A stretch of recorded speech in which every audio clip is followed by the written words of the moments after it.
Hello, everybody. My name is Christopher Saunders, and this is the Connecticut Sports Talent Show, where we talk all things talents in Connecticut. And on tonight's show, I'm pleased to have not just a former Valley guy, not just a former WATR guy, but now the head coach of one of the best, I think, one of the up-and-coming programs in just all of Division III football of Anna Marie. Steve Croce, newly named the head coach, takes over for Dan Mulrooney, who now will be at Lock Haven. Coach Croce, it's great to be able to have you on. It's great being here. It's been such a crazy 72 hours, but I love going back home, talking to people back home. I love what you do. I always follow you. I know Coach Mulrooney was on with you at halftime in the Narragansett game. I'm going to be accessible anytime you need me. It's part of who I am. I love doing this. I really appreciate that, Coach. And before we even get to anything else, I just want to say the hardware behind you, the 2 trophies. You want to talk about those a little bit? Those little things right there? Sure. Yeah, I guess I could embellish a little bit on those. Those are the ECFC trophies that we won in 2021, coming from a team that's never won more than 2 games in a season to winning 5 straight and 7 overall in the regular season and going 7-3 and winning a championship. Matter of fact, I called a team meeting for tomorrow to get our ring sized. You know it. Awesome. Oh, yeah, Coach. Coach, I'm glad that you mentioned that, because in talking with Coach Mulrooney, former Coach Mulrooney of Anna Maria, now being at Lock Haven, having him on during the pandemic, back in 2020, and just listening to him and just seeing the energy, it just felt like this team was going to pop. And it popped in a huge way, Coach. And for you being a part, because like you were telling me earlier, he's like a son to you. And Yes. I just want to ask you, when you tell me the story. How did you get to Anna Maria? Well, let me just say, I've been Danny's coach since he was 8 years old. So for the Prospect Redskins 89ers, I was his coach from the time he was eight years old to the time he graduated high school at Holy Cross. So we're not just coach and player. We're legitimately family. I consider him as a son. He's part of my family, just along with his older brother Patrick and his mom Eileen and his dad Tom. They're family to us. They always have been. So when Coach Mulrooney got the job, he placed a call to me and asked me if I wanted to become the OC. And I said no at first. I just didn't want to do it. I was still a full-time firefighter, and I didn't want to travel back and forth all the way to Massachusetts. I just didn't want to do it. So I said, I'm sorry. I'm like, good luck. I know you won't fail. That kid has never failed anything in his life, and he never will. He's a winner.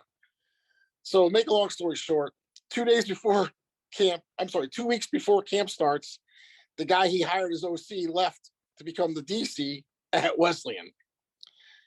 So he called me in a complete panic and alert. He goes, Coach, I don't know anybody else. I don't trust anybody else. At that point, I had a family meeting with our family, and my wife said, he's your son. You go help him.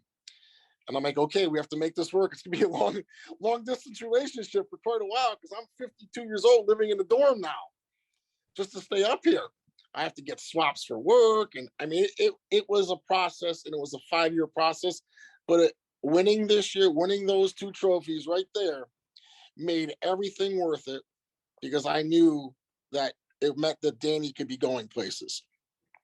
And that's what happened. He got a promotion to a Division II school that's just like this one when we started.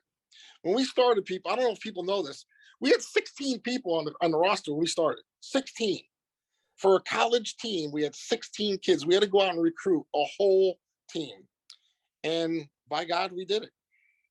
Coach, how, and I asked Coach former coach of Anna Maria, Coach Mulrooney, this, and he gave such an eloquent answer when I asked him, how did you change the culture? And I could go on forever on how he changed it, man. And I just want to ask you, because you were part of the meetings, you talked to him every single day.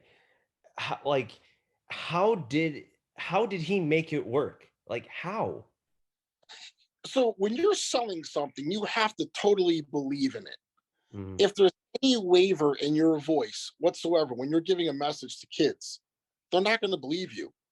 And that guy never wavered from his belief in day one. And I'm not going to lie to you.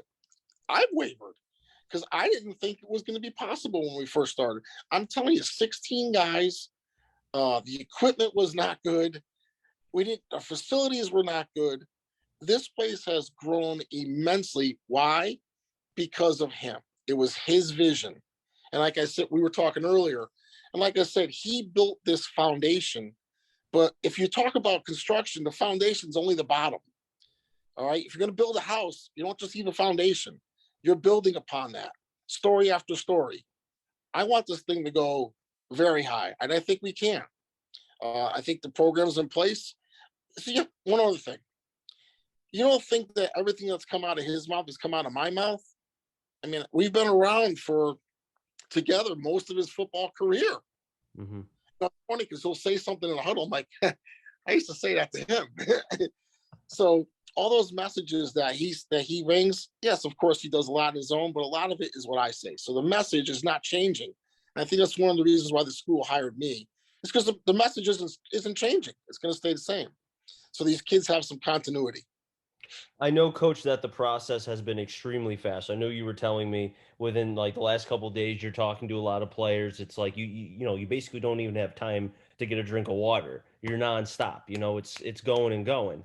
Uh, when you got the news that you were being named the head coach, how did the news come about, and Mhm. what was your first reaction? Well, he'd given me a heads up about 3 days prior and said, "Hey, listen, I'm going to finals for a job. They might want you to be the next head coach." I'm like, "Wait, what?" So again, I had to go home to my wife, who's my best friend, and we talked about it with the kids. And my oldest son Mike was like, "Dad, what are you, dumb? You're taking that, right?" And I was like, "I'm a firefighter." And my wife said to me, "Just retire." I'm like, "Retire from firefighting? I've been doing it for 30 years." I said, "I can't do both." She goes, "Retire. You always talk about those kids up there. Take the job." So I slept on it, woke up the next day, and she's right. I love these kids up here. They're fantastic. All they want to do is compete and win, and now that they have the taste of it, they don't want to leave it. So not only I didn't just take it for me, I took it for them also, because I want them to have continuity and to have success still. Coach, the success that you've had here in the Valley when you were down here, and Mhm. saying that you would sleep on it. In just a few minutes, I've been able to talk with you.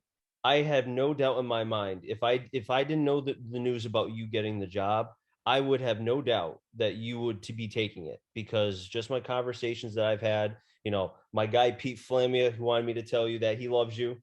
He has so much respect for you, and just what you've meant to not just football here in the state of Connecticut, but at Holy Cross. You talk about the foundation that Mulrooney left at Anna Maria. You left such a long stretch of highway there at Holy Cross, man. I mean, it's Well, well deserved. I appreciate it. No, I really do. I'm humbled by that. So being a firefighter for 30 years and being a high school coach for a long time, and I was also at Post University with Coach Minetti. So if you think about that, both those careers are what? They help people. Listen, I'm a football coach, but my first job is to make young men men. And if I could do that, wins will come. And so it's a perfect example. Danny Mulrooney, he's now a successful football coach because I had a hand in that. I had a hand in helping that. And those are the stories I like to see. I'm going to give you one quick one, which I gave to everybody else, which is pretty awesome. I had a kid that I coached at Holy Cross. His name Todd Election. He's now in charge. Ooh, hang on, did I lose you? Yeah, no, you're good.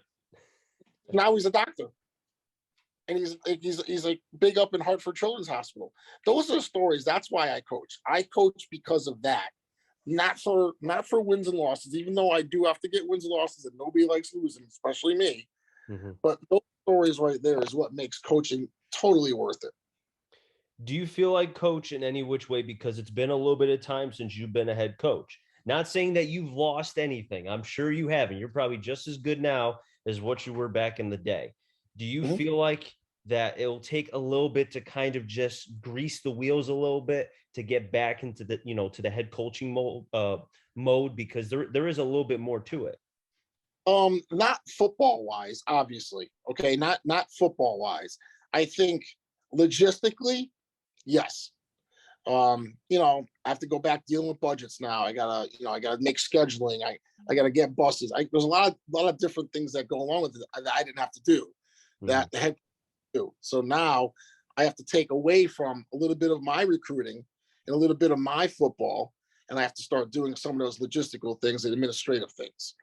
The good thing is I'm sure the Valley's gonna be happy to know this, is that I'm hiring Tanner Kingsley as my new OC. So Really we got, nice. we're going Valley, we're going Woodland.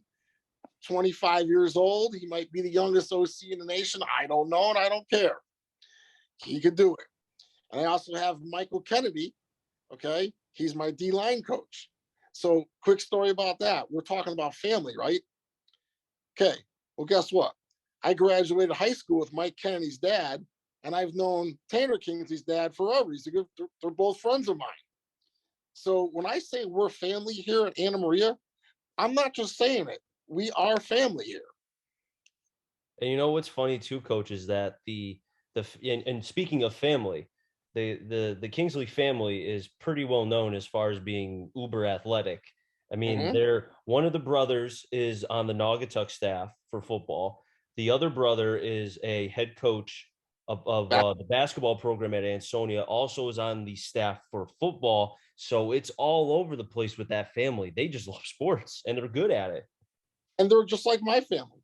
I mean, like we've always, I've always been rooting for their kids, even though we've played against them, and they're family. And so I like to have people that you're going to trust and family that you could trust with you. And what's better than that for me right now? I feel it's in good hands. Of course, I'll help him a little bit. I'll be there. I'm sure he'll have questions, but that's what spring football is for. We're going to get the kinks out, and we'll be ready to go again, throwing the rock around in the fall.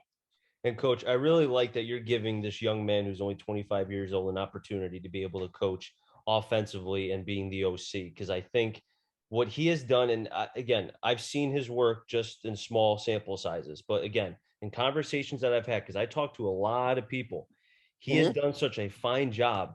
He deserves it. He really does. Listen, there's no question. I had no hesitation whatsoever. None. No hesitation with him having that hire at all. I'll be honest with you, I was worried that Coach Mulrooney was going to take him, to be honest with you. Really? But yeah, because listen, he's going to be that good of a coach. And he's young, but he's such a worker. He has such knowledge of the game. And he passes it along very well to our quarterbacks, and they have a really good rapport. And now during the spring, he's going to be able a chance to call the plays. Of course, will I have to make an adjustment every once in a while if I want to? Of course, that's my prerogative. But for the most part, it's his. Now, Coach, as far as the players are concerned, and I know you've been talking with probably every single player that's been, currently on the roster. How has the conversations been like? If you can share any of that, how has it been with the players? I just want them to know that it's not going to be any different. Because like we talked about earlier, everything that's really come out of his mouth has come out of my mouth once in a while. There are some philosophical differences, which I don't really got to get into about how I'm going to run it and how he ran it. I think I'm a little more old school.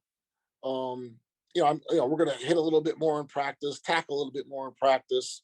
I think the only way you get better is iron versus iron. Iron strengthens iron. So we're going to do that. We're going to get after it, especially in the spring. We're going to be whacking. And from there, we'll see what happens. It's so interesting, Coach, that you mentioned the fact of hitting more, because in my conversations that I've had with Coach Anderson, who's the head coach of Naugatuck, and I know he's a best friend of yours. I know you talk to him very frequently. What he told me, one of the biggest adjustments was to the team was how much they didn't hit before he got there. And then once he got there, he told the guys, no, we're hitting almost every day. You're having pads on every day. And he said it took a while for the players to get adjusted to that. And he said once they did, I mean, you saw you saw the amount of success that they had. They beat Ansonia, for crying out loud. You can't You can't tackle live if you never practice it. Yeah. Right. It doesn't happen. And how could I tell my guy how to protect the ball if he's never getting hit? Yeah, you can go through ball security drills where nobody's getting hit. You're just tugging at the ball. It's a lot different though when you're getting tackled. So all that stuff has to be muscle memory. And the only way to do that is to do it every single day. Drill it every single day. Listen, will there be some injuries? Yes, of course there will be. And will there be some weeks where I have too many injuries where we can't do it? Yes, there will be. But I'm telling you, if we're healthy, we're going after it on Monday and Tuesday. Wednesday, Thursday, easy. Friday walkthrough, Saturday game. That's So fantastic. it's funny. It's funny to watch so obviously I'm an offensive guy. So the offensive guys know me. Okay. So I bring the defensive guys and I'm telling them, hey, listen, fellas, how do I play offense? They're like, oh, coach, you love to go for it. I'm like, exactly. So guess what we're doing now on defense? They're like, what? We're getting after the quarterback. Yes, coach, that's what I'm talking about. Like, hey, if they beat us on the blitz, I'm gonna tip the cap to them. But guess what? You better buckets should step up next play because we're coming after you again. And for people, exactly, coach. And for people who may not know, as far as the talent from the Valley or just from the state that is at Anna Maria right now, for people who may not know or remember DeAndre Wallace, former football player and basketball player at Holy Cross, he is there at Anna Maria and had a fantastic season. Tyler Belinsky, former Woodland Hawk, was coached by Coach Maffo, who's now the offensive line coach with Anderson at Naugatuck. He is there. He's the backup quarterback for Anna Maria. And there's a litany of players from the state. And Yep. I know you want to share, coach, as much as I think anybody would say. And I know Mulrooney said this a lot. CT is a crown jewel of talent. There is so much in this state. It used to get me so mad when Randy Etzel, who I don't like, by the way, I don't care if I put it on record, he totally ignored Connecticut. And to me, that was a disservice because there's so many kids in Connecticut.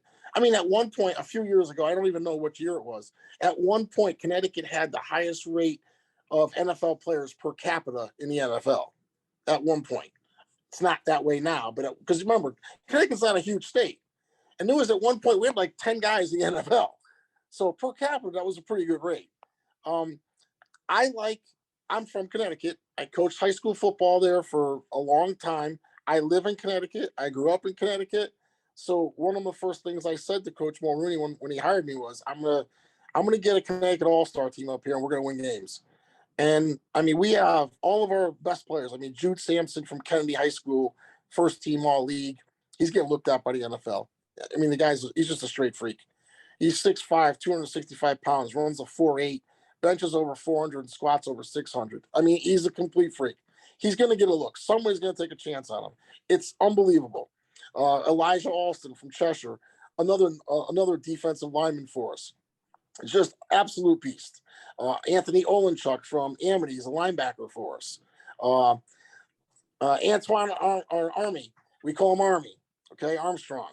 He's from Connecticut. He's from Bunnell. He plays safety for us. Then on offense side, you mentioned DeAndre. There's Justin McMillan from Middletown. Max Sear from Middletown. Matt Sapiri is a backup quarterback from Valley Regional. I mean, I could go on and on and on. And David Robinson from Bloomfield, part of the state championship a couple years ago. So that was my goal. My goal was to try to get the best players in Connecticut that have been overlooked to say, hey, listen, I want you. Come play for me. And it's worked. I mean, we have those trophies because of them, and we plan on getting many more. Coach, how much would you say, and I know obviously it takes a collective effort, so I just don't want to say it just was the CT guys, but as somebody who, I mean, when you look at it, the staff has Valley, CT coaches, obviously yourself, Mulrooney, the players. When the championship was won, do you feel like, not to say it didn't mean more to the players outside who are not from the state, but maybe just for you guys, just looking at you guys individually and collectively, the CT crew, I call it, do you feel like as a group, it meant a little bit more because of just everything that, let's be honest, we have to fight as a state as far as dealing with football? Oh, listen, absolutely. We all took a picture together after the game. I mean, because we all know. You're right. It's not just the CT players. And I just say that because I recruited all of them. You know what I mean? And I felt when I told them, when I was recruiting them, I said, if you stay with us, by the time you leave, you're gonna get a ring. And I said, and it's gonna be more special than if you go to a place like Endicott or Western New England or Solid, who they win every year, right? They win every year, or Framingham State, they win every year. This place has never won. Think about how special it's going to be the first team to do that. And man, I'm not an emotional guy. I'm not. I'm not a crier. I just that's not my style. I think I cried a couple times when my kids were born. I was crying like a little baby after that game. I was sobbed up. My wife's like, "What's the matter with you?" But that's how emotional it was because it was such a great accomplishment. Other than the state championship that I won with my own son and Danny and all those guys in 2006, this is probably the best I've ever felt coaching, winning that last year. Coach, I can see the energy, the passion. Obviously, the passion I knew about with I know your good friend Bob Sagendorf, who was my boss, my mentor, who's helped me as far as being with the radio station with WATR. And I know Yep. you actually have done games in the past, Man, Gessick and all that as well. yep. Coach, I really do believe this, and I think although seeing Mulrooney go stinks because obviously you'd love to see how many more rings. You think about the Chiefs; they were like not one, not two, but seven, but eight. But I think, Yep. like you said, at some point it's time to go because obviously the opportunities were there for him, like you said, to move up. He's in Division II now at Lock Haven, but he's leaving it. Like he said many, many times, he said it on a tweet, I think yesterday or the day before. He said he's leaving it in better hands and he's leaving Yes. it with somebody that he trusts, obviously his second father in you. Yep. Yes. And I think that's what it's all about. And that's what this place is about, to be quite honest with you. I say family just for us. This whole place is like family. When I got hired, I had a line of people out my door thanking me from the school. Congratulations, welcome aboard. We're so glad you stayed. I mean, it's been nonstop. The kids are excited because now it doesn't change for them. Mm-hmm. It's roll over. And I think that's the most important thing is I think stability and hearing the same thing over and over and over and over. So now it becomes second nature. Okay, they know what to expect for this. They know what to expect. They know that they better be on time. They know that they better do good in school. And the third thing is I only have 3 rules is you better play your butt off for me every single play.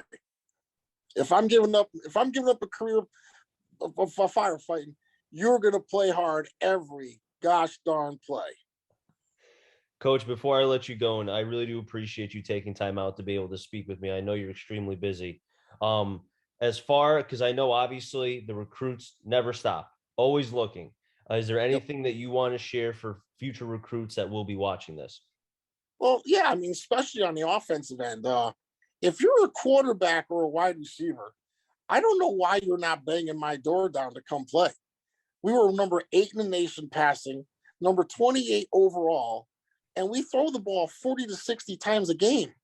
So if you're a quarterback or a receiver, you're crazy if you're not coming over here. That being said, obviously you need everything. I'm looking for good players who want a family-like program. I'm not a big school. You're not going to get lost in the shuffle. Everybody's going to know your name, and I'm going to treat you like you're my own kid. I'm going to love you hard, but I'm also going to discipline you when it has to be. Coach Croce, it's awesome to be able to speak with you again. I really appreciate you coming on. I hope I It's can my make it to a game sometime soon, but it's great to be able to finally connect with you. I know I was kind of bugging Coach Durasmo because I went to school with him. We graduated in the same year at Sacred Heart, and I was like, okay. Demo, you got to connect me with Croce. You got to and he's like, it's too easy. So I was like, all right, I'll just do it myself then.